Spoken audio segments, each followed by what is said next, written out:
Bonjour à tous, vous êtes en direct sur la chaîne YouTube de Sportvac, vous êtes surtout en direct à la porte de Versailles où nous sommes avec quelques invités que je vais présenter en direct du Salon des Mers, mais qui est également le Salon des Sports et Parasports et qui est une sorte de salon intégré au Salon des Mers et où évidemment on aime à parler sport, puisqu'il n'y a pas que la politique dans la vie, il y a surtout le sport. C'est pour ça que je me tourne aujourd'hui, nous allons parler de Vermarine, une des sociétés phares dans le domaine de la gestion des équipements aquatiques, patinoires également, mais je laisse évidemment Jean-Pascal Glaise, le directeur général, présenter votre société de Vermarine.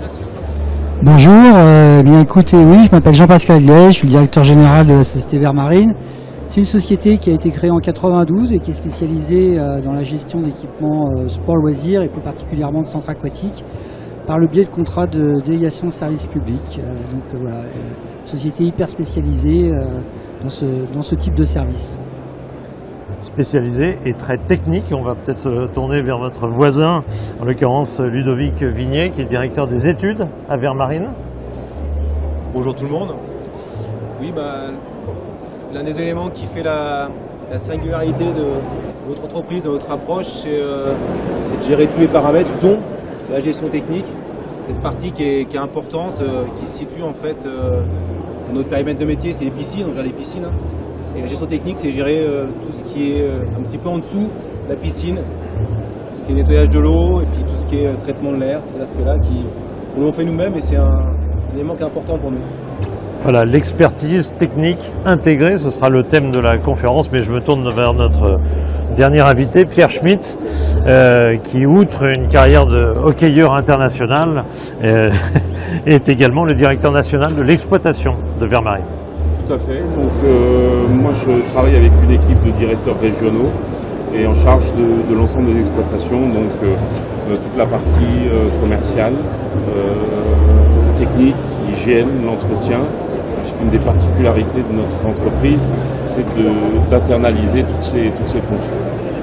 Alors on va tout de suite se tourner vers Jean-Pascal Glaise parce que vous avez, je crois que c'est Ludovic qui l'a subrepticement à glisser l'idée d'une intégration, c'est-à-dire que votre nouvelle philosophie, enfin depuis quelques années, votre philosophie c'est vraiment d'intégrer complètement, vous n'avez pas de fournisseur, c'est vraiment vous qui entretenez directement tous vos équipements.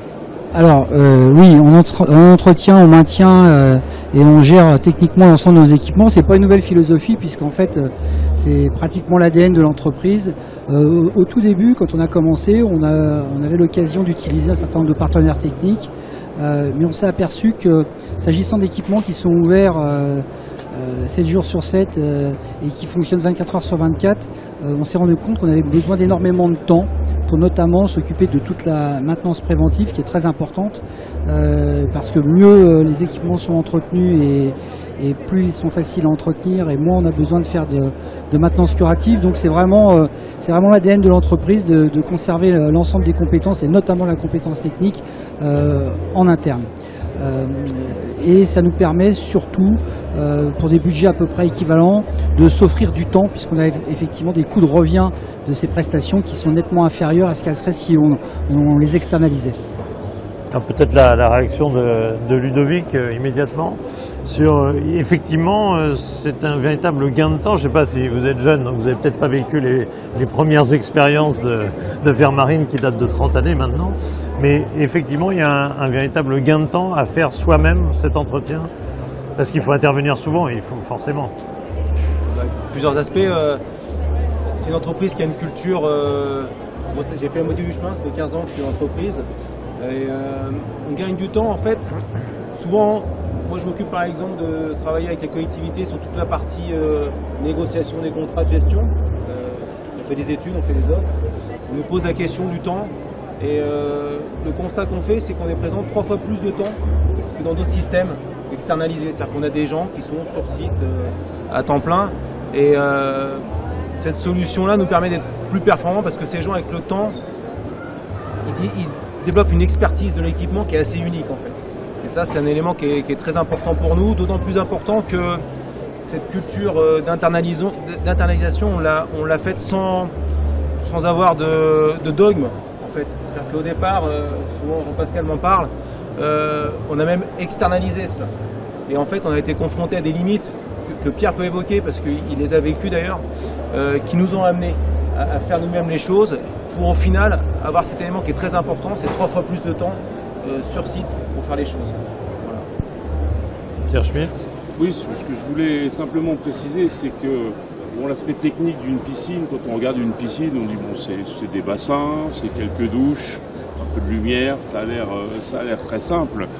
En fait, pratiquement toute la surface, sous toute la surface de la piscine, il y a des éléments techniques, des centaines de mètres de tuyaux, des filtres, il y a des notions de plomberie, il y a des notions d'électricité, il y a des notions de traitement d'air, des notions de traitement d'eau. Il n'y a pas d'école aujourd'hui pour apprendre tous ces métiers, donc ce sont souvent des gens qui ont pour base des qualifications d'électromécanicien, et puis qui demandent une spécialisation. Une piscine, elle est unique. Il n'y a pas 2 piscines qui se ressemblent, parce que c'est un assemblage de différentes technologies. Et puis pour agir correctement, pour agir efficacement, il faut parfaitement connaître l'installation. Une piscine n'est pas une autre. Il y a à peu près toujours les mêmes systèmes, mais ça ne l'est pas. Et dans notre métier, pour être performant, on a besoin de réactivité. On a besoin de connaître l'installation, on a besoin d'avoir un traitement préventif très important pour éviter tout problème qui viendrait à arrêter l'exploitation. Je vais vous reposer la question un peu différemment à tous les deux. Est-ce que c'est aussi un argument commercial ? Je veux dire, vis-à-vis de tous vos clients, donc beaucoup sont ici, les maires et autres, quand vous leur dites que l'entretien de la piscine, non seulement vous allez gérer totalement l'installation, mais en plus être carrément 7 jours sur 7 et avec une connaissance totale de l'instrument et dans l'entretien.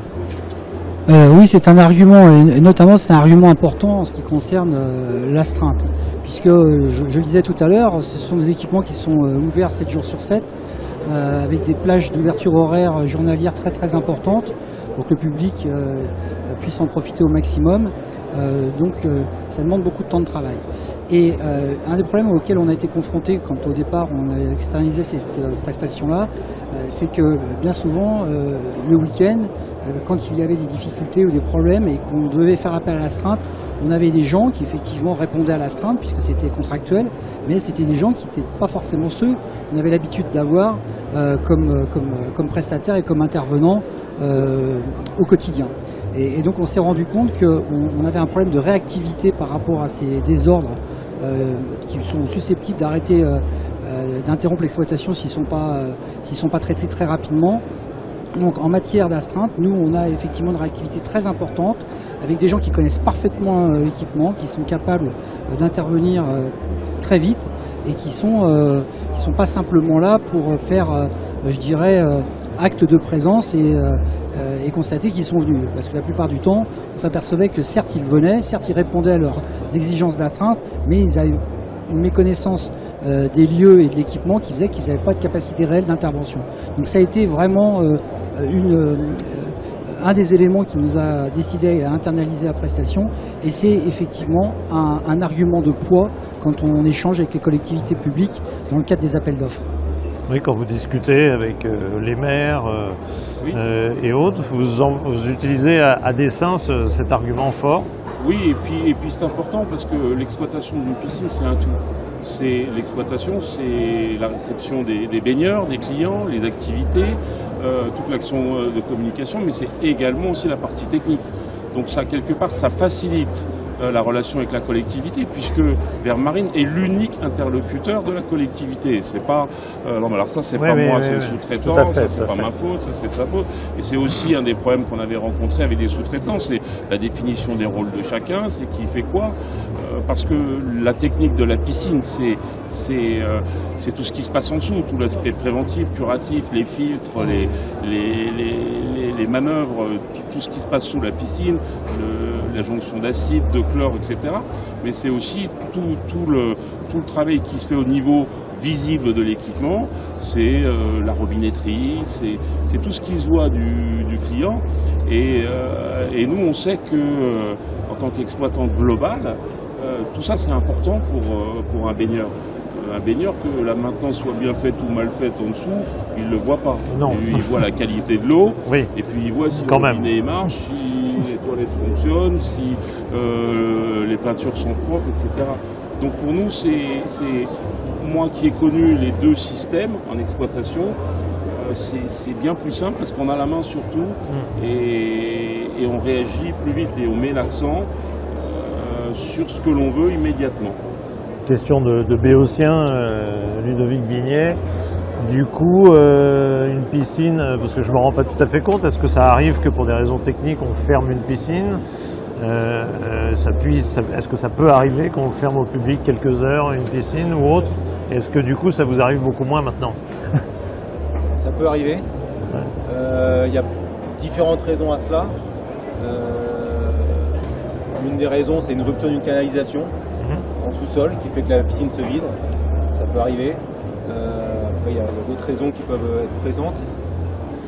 C'était l'un des éléments aussi qui nous a poussé vers cette gestion internalisée, de réduire ces risques de fermeture, avec des aspects quand même, comme l'a évoqué M. Glaise, ces notions d'astreinte, c'est-à-dire que nous on a des personnes qui sont attachées à la piscine, dédiées sur le site, et elles font vraiment attention à leur équipement, elles le connaissent et elles s'arrangent pour qu'il fonctionne dans de bonnes conditions toute la durée. Alors que dans d'autres systèmes, ils venaient dans le cadre d'une astreinte sous 2 heures et puis ils ne réglaient pas le problème, ils faisaient juste le constat qu'il y avait un problème. Et donc on se retrouvait fermé une demi-journée parce qu'un bassin avec un taux de chlore qui n'était pas bon. C'est l'une des raisons principales parce que en fait, dans les piscines, il y a un juge de paix. Tous les jours, vous devez mesurer la qualité de l'eau et si la qualité n'est pas bonne, vous n'avez pas le droit d'ouvrir. Donc ça, c'est un élément fondamental que l'on maîtrise par nos techniciens. Donc oui, en effet, ça nous a permis d'optimiser, de réduire les temps de fermeture.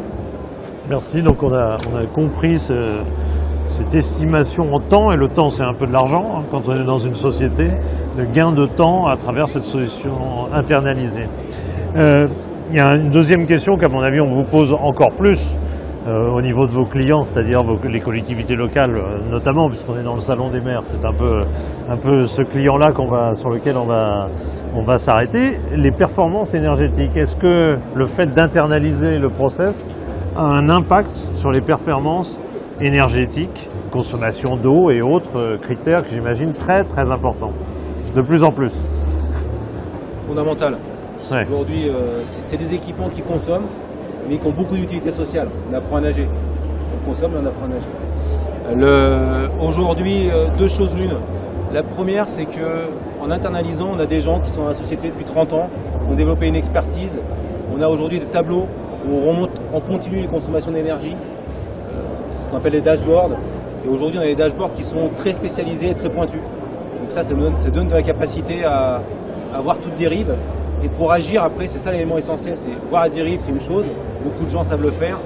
Ce qui est beaucoup plus complexe, c'est une fois que vous avez vu la dérive, être en capacité d'interagir sur votre équipement pour faire ce qu'il y a à faire comme réglage pour réduire la dérive. Et là, aujourd'hui, nous, avec la personne sur site, on sait faire ça. Après, il y a un autre élément qui pour nous est très important, c'est qu'on préserve les ressources. Et aujourd'hui, on réussit à être quand même sur des schémas qui consomment moins d'une manière générale qu'on peut observer par ailleurs. On peut chiffrer, oui. Oui, on a les chiffres, mais vraiment pour optimiser l'énergie, le maître mot, c'est le suivi. Et là, il faut un suivi au quotidien, comme l'a dit Ludovic. Et l'important, c'est, nous, on a ces fameux dashboards. On en a étudié beaucoup et on s'est rendu compte que les outils qu'on a développés, qui sont vraiment spécifiques à la piscine, nous donnent toutes les informations pour agir. On a aussi presque 30 années de données, oui. Donc on sait modéliser tout ça, on sait anticiper tout ça, et puis après, c'est encore une fois, on en revient sur la réactivité. C'est bien beau d'avoir des beaux dashboards ou des beaux tableaux avec des chiffres dans tous les sens. Si on ne sait pas les interpréter et surtout avoir une réaction rapide derrière, ça sert à rien. Aujourd'hui, il y a une donnée qui est très simple à comprendre. En piscine, on mesure des consommations d'eau par baigneur. En moyenne, dans la profession, on est sur 120 litres d'eau par baigneur. Nous, sur nos équipements, on est à 80 litres d'eau par baigneur. c'est fondamental. L'eau, on va en parler, je crois, dans le sujet suivant, mais c'est quelque chose que l'on se doit de préserver pour nous, pour nos enfants, pour la vie. Nous, on arrive à maîtriser ces consommations, c'est 80 litres d'eau par baigneur. Vous imaginez, vous faites 100 000, 200 000 baigneurs par an. C'est un impact considérable. C'est un impact considérable. Et là, on parle de l'eau des bassins, on ne parle pas de l'eau des douches. C'est toujours pareil. Et bon, quand on a une douche chez soi qui coule, ça coûte un peu. Dans une piscine, il peut y en avoir 30 ou 40 des douches. Bien sûr. Des robinets qui peuvent rester ouverts de droite ou de gauche, ça peut arriver. Bon, tout ça, ces dashboards, ces contrôles nous permettent d'identifier très rapidement ça et de stopper ces dérives. Le directeur général, Jean-Pascal Guez, est-ce que quand vous discutez avec les maires ou autres, on vous fixe carrément des objectifs d'économie d'eau Est-ce que ça fait partie des sujets fondamentaux aujourd'hui dans les discussions avec les élus? Oui, bien évidemment. Bon, le développement durable n'est pas un sujet nouveau. Ça fait déjà un certain nombre d'années que tout le monde, et y compris bien évidemment les élus locaux, sont sensibles à ces sujets-là. Mais ça a pris énormément d'importance. D'abord parce que le coût des énergies a augmenté considérablement, ce qui fait que au-delà de la ressource en eau, le problème de la performance énergétique est devenu fondamental, est devenu même primordial. Donc c'est des sujets, la capacité à optimiser la performance énergétique et à préserver la ressource, c'est devenu un des thèmes fondamentaux dans le cadre des négociations qu'on peut avoir lors des oraux d'appel d'offres.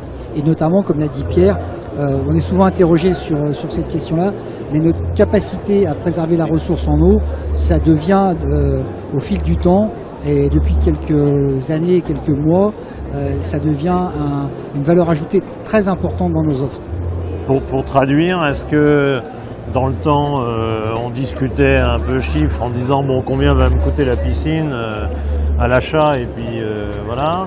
Et aujourd'hui, on vous dit beaucoup plus, on vous demande beaucoup plus de choses que le prix d'achat. On vous demande quand l'entretien, comment ça va. On peut résumer comme ça. Oui. Et puis, est-ce qu'on va avoir des arguments politiques, hein, disons les choses, de la part des élus?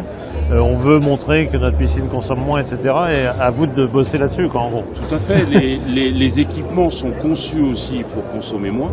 Oui, au départ. Ça, aujourd'hui, dans toutes les constructions neuves, il y a un effort très important qui est fait là-dessus. Les collectivités ont des engagements aussi, je crois que Jean-Pascal pourrait vous en parler, sur les décrets tertiaires. Donc ils ont des engagements, on a tous des engagements de réduire nos consommations. Et nous, nécessairement, on est challengés. Alors, je fais pas trop appel d'offres, je ne pas trop d'appel d'offres, moi je suis vraiment terrain, mais nous on est toujours challengés pour avoir de la performance énergétique tout en gardant la qualité et le confort des usagers, parce que moi je peux vous réduire 20 ou 30% la consommation de gaz. Oui. Je vais vous mais il n'y aura plus grand monde à 22 degrés, il y a moins de monde à la piscine. Je vous la fais facile, vous voulez quoi? Vous me dites, l'électricité je peux vous la faire aussi, je coupe la lumière.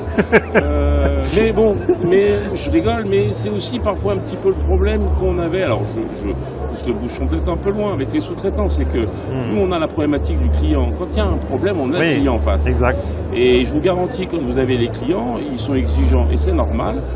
Quand il y a les douches, elles sont froides et que quand c'est vous qui gérez la technique, vous allez voir vos techniciens, vous leur dites faites quelque chose parce que là, ça va pas. Il n'y a pas 50 interlocuteurs. Mais sans problème, on peut réduire les énergies encore. Mais il faut garder, bien évidemment, il faut trouver cet équilibre. Et l'équilibre, il est fin. Il est fin. Puisqu'on est un peu sur le sujet politique, moi j'avais vu le maire de Deauville il y a assez récemment, et c'est pas très loin de Rouen, votre fief, le fief de Vermarine.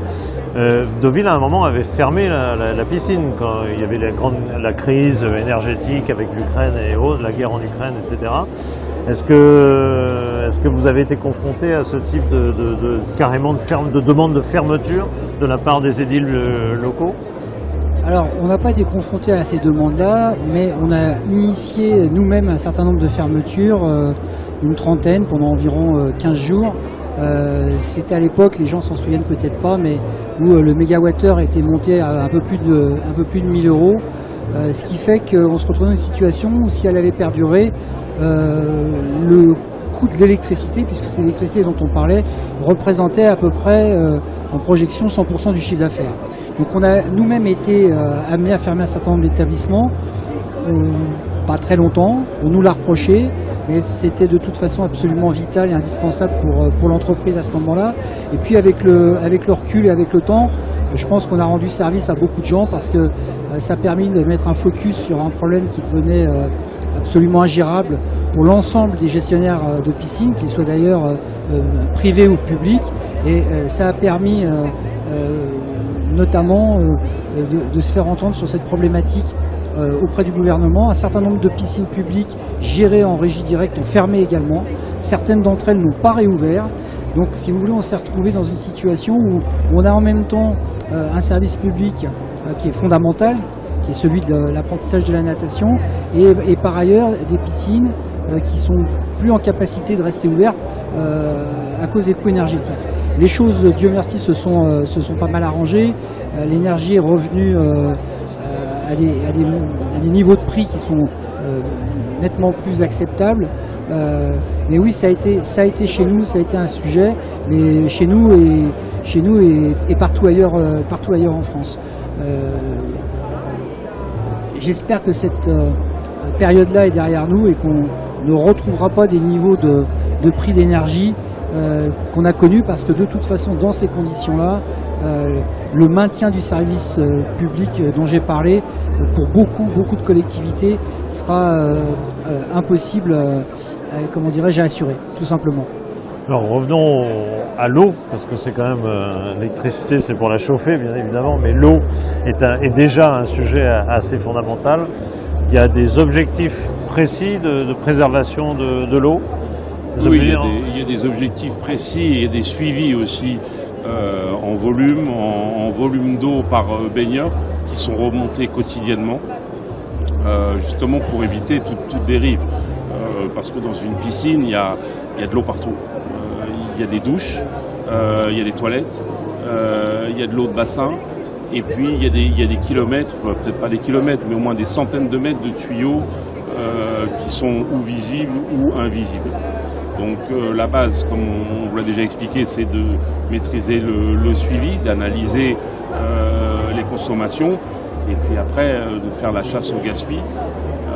La chasse au gaspillage, elle se fait comme on pourrait faire chez soi, quand on a des toilettes qui fuient, quand on a des douches qui fuient, d'intervenir. Il y a des systèmes aujourd'hui qui font économiser l'eau des douches. Vous prenez une douche, vous pensez avoir que de l'eau, mais il y a moitié d'eau, moitié d'air. On ne se lave pas moins bien, on ne se lave pas mieux, mais ça fait économiser de l'eau. Ce sont des petites choses mis bout à bout, mais aujourd'hui on peut plus se passer de ça.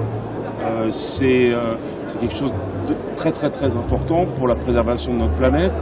On parlera après des associations qu'on a pu mettre en place.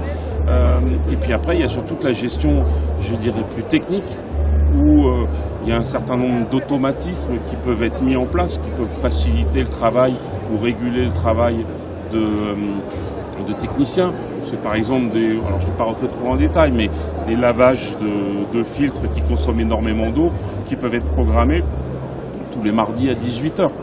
Bon, première chose, quand on arrive dans une piscine, nous, on supprime les automatismes et on fait ces lavages quand on en a besoin. Ouais. Et on fait le lavage, non pas en programmation le mardi soir 18 h 3 minutes, mais on fait quand on a besoin, et puis s'il y en a pour 1 minute 30 ou 2 minutes 45, on n'ira pas au-delà. Donc c'est une discipline, c'est une formation, c'est une formation qui vient de beaucoup d'expérience. On n'est pas plus malin que les autres, mais on a vraiment une grande expérience de la gestion internalisée, et ce qui nous permet d'agir et de prévenir. On a des chiffres d'économie d'eau comparés, puisque vous avez des tableaux d'année en année, j'imagine que vous constatez... Déjà, je reviens sur les chiffres qu'a donné Pierre tout à l'heure. La première chose, c'est que vous avez, grosso modo, vous avez à peu près une moyenne sur l'ensemble du territoire français de consommation d'environ 120 litres d'eau par jour et par baigneur. Nous, on est à peu près à 80.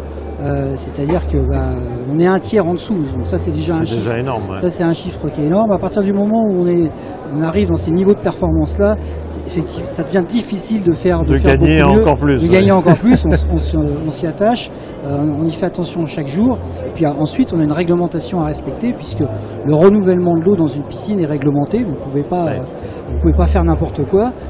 Donc il faut à la fois garantir le renouvellement réglementaire et en même temps économiser la ressource. Donc oui, nous on obtient, c'est je crois un des points forts de la société Vermarine sur ces sujets-là. En ce qui concerne la préservation de la ressource, on a d'excellents résultats sur l'eau. C'est quelque chose qui est très brillant chez nous. On y fait très attention, on y est très sensible depuis très longtemps. On a d'ailleurs développé récemment un partenariat qui va dans ce sens-là. Je peux peut-être laisser Ludovic en parler. La préservation de l'eau, c'est un élément qui fait partie de la culture de la marine, avec des performances très fortes de l'ordre de plus de 30% par rapport à ce qu'on peut observer sur le reste du marché. On consomme 30% d'eau en moins. Et pour aller encore plus loin, l'un des axes sur lequel on travaille, c'est l'éducation. Parce que c'est un peu contre nature, je dirais presque. Du client? Oui, d'accord. Parce qu'en fait, pour moi, consommer d'eau, il faut prendre une douche avant d'aller dans l'eau. Alors c'est pas évident, si vous voulez. Parce que non, c'est pas intuitif. Expliquez-nous. Voilà, c'est ça. On arrive à la piscine, on dit on va consommer d'eau, prends une douche. Les gens en général. Donc voilà. Nous, quand on le dit, c'est aussi pour économiser, pour réussir à faire ces moins 30% vis-à-vis du marché. Mais on travaille avec une association qui s'appelle Water Family, qui a pour objet de sensibiliser et d'agir pour la préservation de la ressource eau en France et dans le monde. Avec tous les enjeux qu'on connaît, parce que l'eau est rare, l'eau douce, l'eau potable encore plus. Et donc on travaille avec eux sur ces points-là. Ça se traduit comment? Ça se traduit par de l'information des usagers sur site, par de l'information des enfants dans les écoles. On va avec eux dans les écoles pour informer sur l'intérêt de prendre la douche. Pourquoi on consomme moins en prenant la douche? Parce qu'une fois que vous avez pris la douche, vous avez baigné et vous êtes propre. Et en fait, nous, on a besoin de moins traiter l'eau derrière pour enlever les éléments que vous pouvez apporter sans avoir pris la douche.